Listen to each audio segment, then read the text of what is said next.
বহু ৰাতিলৈকে সাৰে থকা অভ্যাস আছিল মোৰ। তথাপিও সাৰ পাইছিলোঁ প্ৰতিটো পুৱাতেই তুমি কৰা প্ৰথমটো ফোন কলত। আৰু এনাৰ্জি সদৃশ তোমাৰ ফোন কলটোৱে মোৰ দিনটোৰ পৰিক্ৰমাৰ হাৰত লুকাই আছিল এক অনাবিল শক্তি।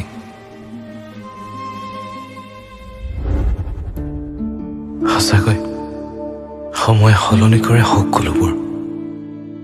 মানুহৰ ভাল লগাবোৰ বেয়া লগালৈ ধাৱমান হয় নজনাকৈ।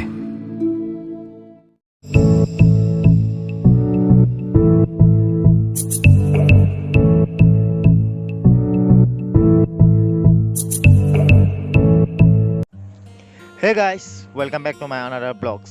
তো আজি আমি গৈ আছোঁ পিংকল প্ৰত্যুষদাৰ ঘৰত। তো আগলৈ ভিডিঅ'টো চাই থাকক।